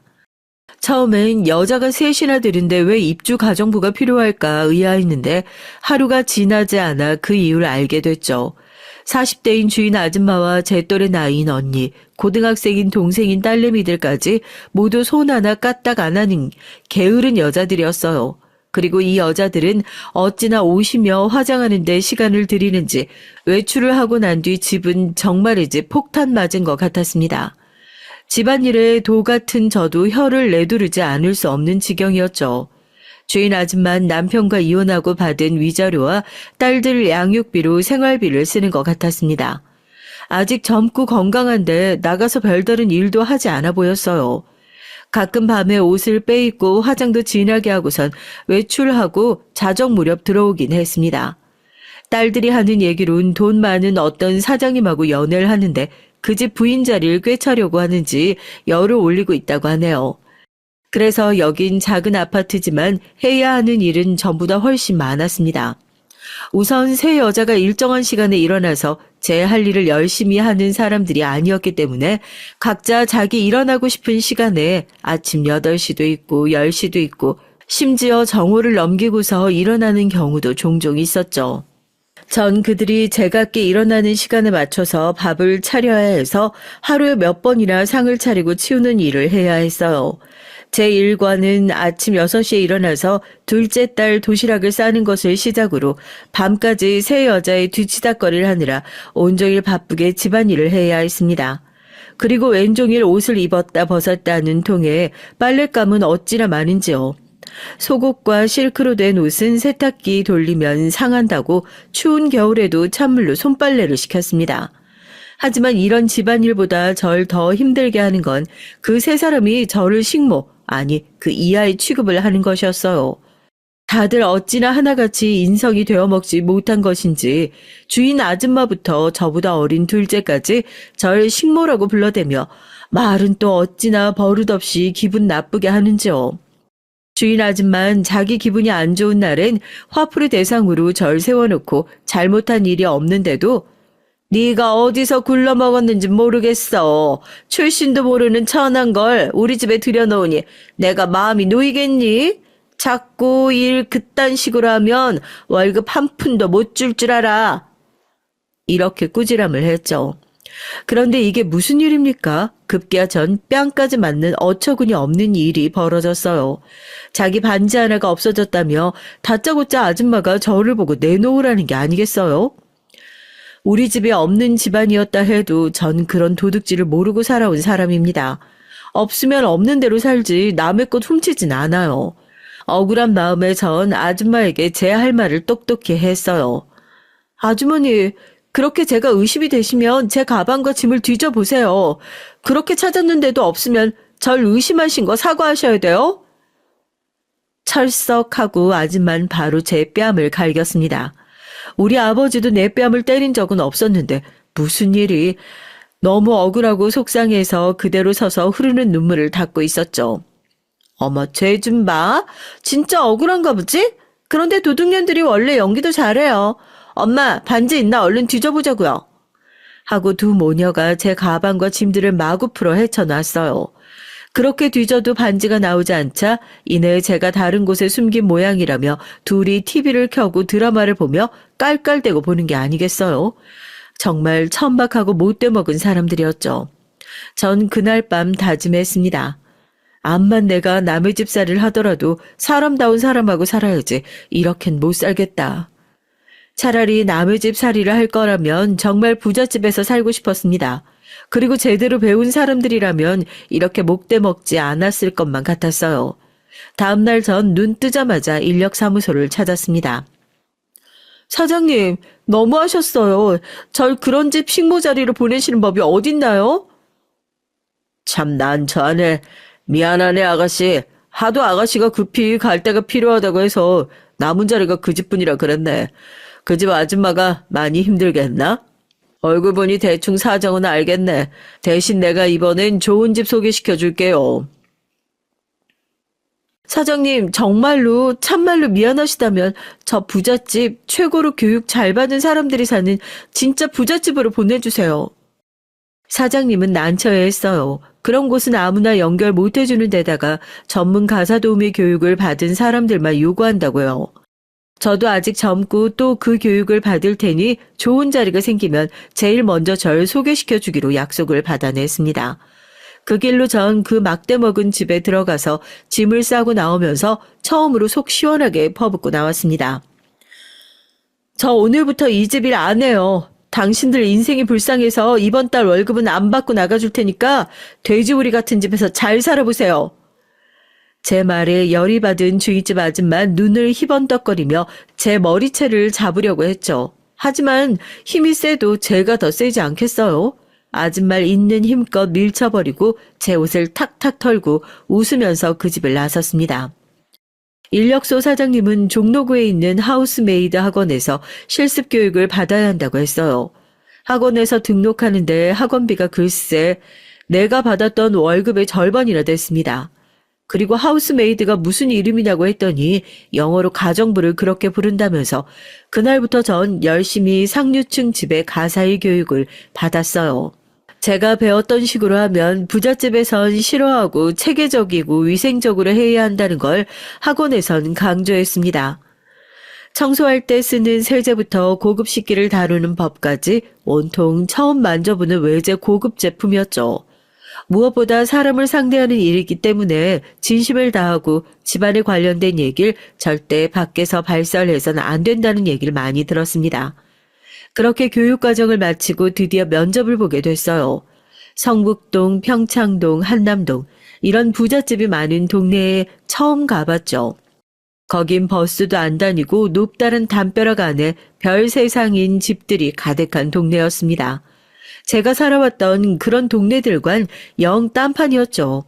몇 차례의 면접 끝에 성북동에 있는 한 부잣집에서 절 마음에 들어한다고 연락이 와서 일을 하게 됐어요. 그리고 그 집은 그냥 부잣집이 아니었습니다. 그야말로 진짜 부잣집, 선대부터 가업을 이어온 알만한 회사의 회장님 댁이었어요. 집에 들어서자마자 아 하고 탄성을 내지를 수밖에 없었습니다. 그 집의 정원은 그냥 대공원이었어요. 아니 더욱 멋졌죠. 각종 나무와 풀들이 조각상처럼 정원을 꾸미고 있었습니다. 연못과 분수대까지 보였고요. 그리고 그 안에 몇몇 정원사들이 땀을 흘려가며 조경을 분주히 하고 있었어요. 한참 걷다 보니 정원 안에 건물 2동이 보였습니다. 한 곳은 회장님 부부와 자녀분들이 오실 때 쓰시는 안채, 그리고 다른 한 곳은 회장님의 모친과 회장님 서재 등이 있는 별채였어요. 말이 그래 그렇지 그냥 무슨 미술관 같은 건물 2동이 있는데 그 전체를 회장님 댁 가족이 쓰신다고 해도 과언이 아니었죠. 안녕하세요. 내가 이 집 안주인입니다.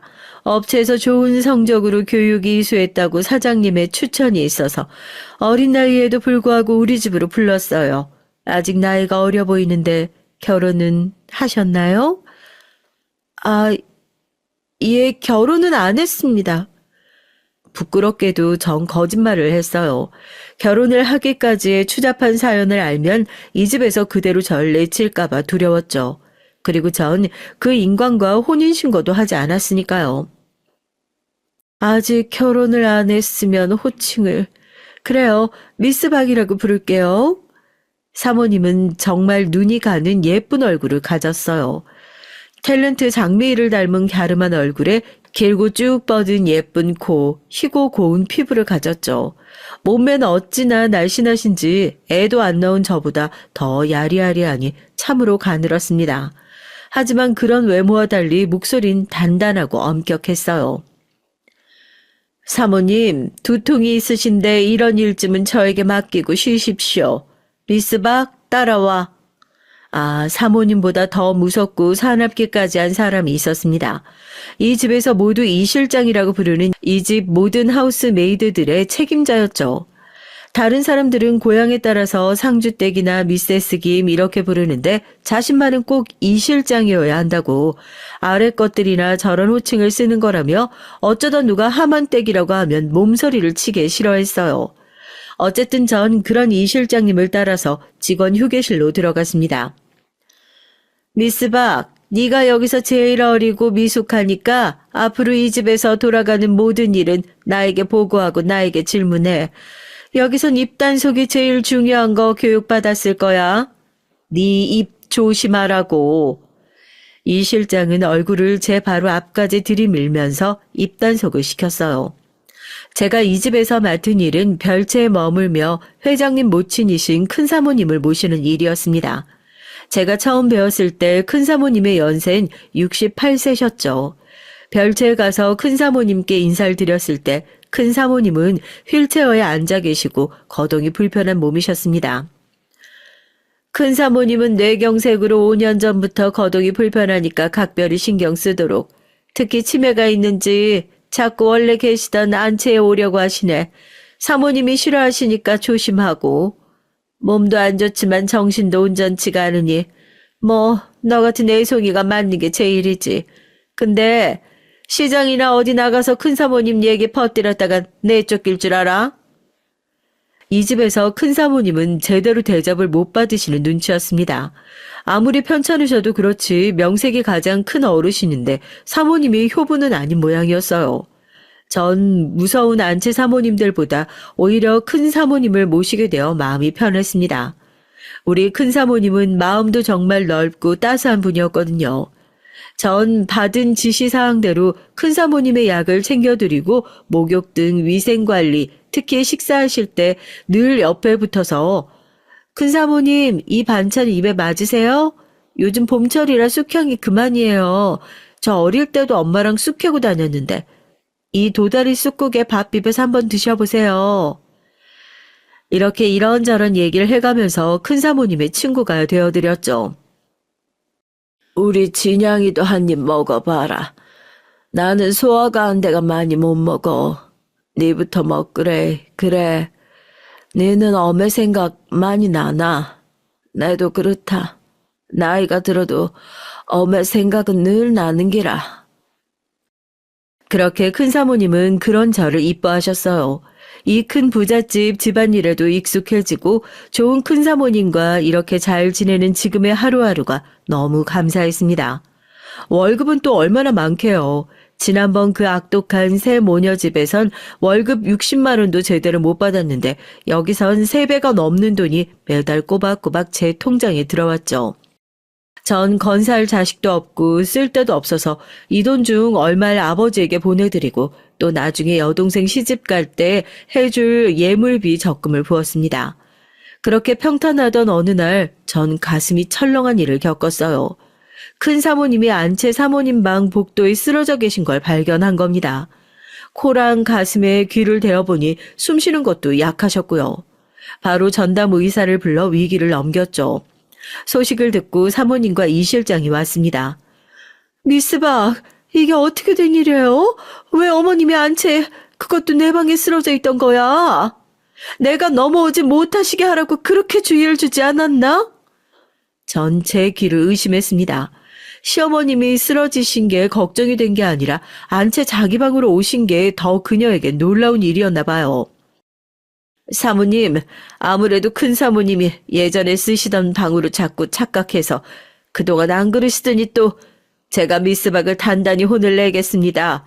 미스박, 내가 뭐라고 했죠? 빈티에 못 배운 티가 나도 그렇지 이런 지시 하나도 지키는 게 그렇게 어려워? 이 실장님, 사모님, 제가 그건 잘못했어요. 하지만 지금 중요한 건 큰 사모님이 쓰러지신 거 아닌가요? 어떻게 해야 큰 사모님 건강을 회복할지. 이런 건방진년. 그때 제 눈앞에 별이 보였습니다. 글쎄 이 실장이 제 머리통을 손바닥으로 내려친 거예요. 그리고 그 뒤로 사모님은 고소하다는 듯 웃으며 머리를 매만지고 있었습니다. 이게 뭐 하는 겁니까, 어머님 앞에서? 그때 회장님이 방으로 갑자기 들어오셨어요. 그 모습에 사모님과 이 실장은 눈동자를 이리저리 움직이며 당황했습니다. 미스박 얘기가 틀린 것도 없지 않소? 쓰러진 어머님 앞에서 지금 두 분이 무슨 말을 하고 있는 게요?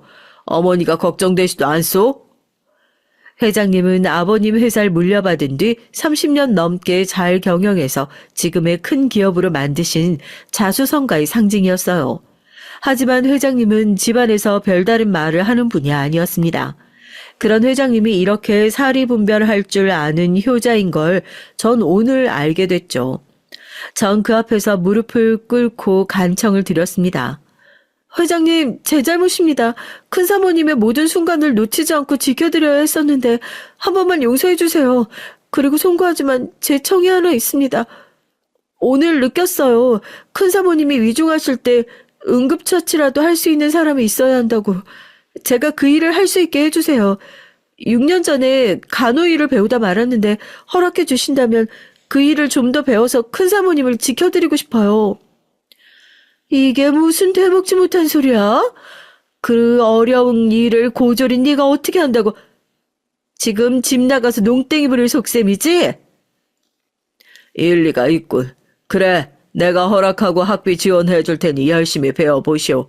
자네만 믿네, 미스박. 사모님과 이 실장은 말도 안 된다며 길길이 날뛰는 걸 회장님은 단칼에 잠재웠습니다. 이날 이후로 간호조무사 자격 공부를 저녁마다 학원을 다니며 배웠어요. 그렇게 3년 만에 간호조무사 자격증을 따게 됐습니다. 큰 사모님이 매일 맞으시는 당뇨 주사와 간단한 메디컬 체크 등은 제가 할 수 있게 됐죠. 지난번처럼 갑작스러운 일이 생겼을 때에도 제가 응급조치를 할 수 있으니 이제 안심이었습니다. 제가 이러는 동안 사모님과 이 실장님은 왠지 절 더 싫어하고 못마땅해 했죠. 같이 일하는 청주댁 얘기론 이 실장은 젊고 능력도 인정받는 제가 자기 자리를 꿰찰까 두려운 눈치라고 합니다. 그리고 사모님은 사실 후처였어요. 본처인 사모님이 돌아가신 뒤 회사끼리 합병하면서 그 회사 회장 딸이라 여기에 시집오게 됐다고 합니다. 아나무인인 성격의 큰 사모님이 건강하실 때에도 며느리 노릇을 하지 않았다고 해요. 큰 사모님이 뇌경색으로 쓰러지시고 거동이 불편하게 되셨는데 그런 과정에서 회장님과 사이가 틀어져서 더욱 큰 사모님을 미워하고 업수히 여겼다고 합니다. 정말 나쁜 여자죠. 안주인인 자기 말에 벌벌 기고 눈치 봐야 하는데 우직하게 큰 사모님만 챙기니 제가 더욱 미웠던 게죠. 거기에 회장님이 은근히 절 믿고 챙기는 기색이 보이니까 이젠 단단한 미움을 사게 됐습니다. 그러던 와중에 전 위험천만한 일이 생기고 말았어요. 어느 날 밤 대문 보안실에서 행패를 부리는 취객이 있다는 신고가 전해왔습니다. 그 남자는 이 집에서 일한다는 마누라 박진양을 찾으러 왔다고 소리를 지르며 난동을 벌인다는 것이었어요. 사모님에게 미혼이라고 얘기했는데 일을 어쩌면 좋단 말이죠. 이 일로 사모님과 이 실장은 거짓말을 하는 절 그냥 둘 수 없다며 당장 이 집에서 나가라며 쫓아냈어요. 하지만 회장님께선 이런 저를 구해주셨습니다. 어차피 어머님 모시는데 처녀가 필요했던 건 아니지 않소. 호적상 미혼이니 미스박이 거짓말한 것은 없는 것 같은데. 그러면서 큰 사모님 모시는 일에 더욱 전념할 것을 저에게 지시했어요. 이 말을 들은 사모님은 제 뜻대로 되지 않자 위스키를 마시며 담배를 피워댔습니다. 회장님의 호의는 여기에서 끝이 아니었어요. 나중에 들은 얘기론 전 남편을 비서실장이 따로 만나서 돈 2천만 원을 주며 저와 인연을 끊어달라고 엄포를 놓았다고 합니다. 다시 찾아온다면 그때 감방에 보내버리겠다고 협박하면서 말이죠. 정말 그 이후로 그 남자를 만나지 않았고 늘 남편이 찾아올까봐 두려웠던 전 마음을 놓게 됐어요. 그 이후로 전 더욱 제 모든 힘을 다해 큰 사모님을 모셨고 그 지나간 세월만큼 까맣던 제 머리엔 흰머리가 내려앉았습니다. 제가 이 집에 온 지도 어느덧 20년이 다 됐고 이제 중년을 훌쩍 넘긴 나이가 됐죠. 이제 저의 행복한 삶도 끝나게 됐어요. 제가 그토록 존경하고 사랑한 큰 사모님이 돌아가신 겁니다. 그러고 보니 큰 사모님이 가시기 전날 밤 당신 이부자리를 살펴드리던 저에게 조용히 말씀하셨어요. 진양아, 내 딸보다 귀한 진양아. 그동안 네가 나 때문에 참 고생이 많았구나. 젊고 푸릇하던 네가 이제 이렇게 나이가 들었으니 내가 너무 미안하구나. 내 손발이 되어줘서 고마웠다. 네 덕에 내는 참 행복했구나. 그 말씀에 감격해서 눈물이 나올 것 같은 걸 겨우 참고 큰 사모님이 잠이 드실 때까지 가슴을 토닥이며 자장가를 불러드렸어요.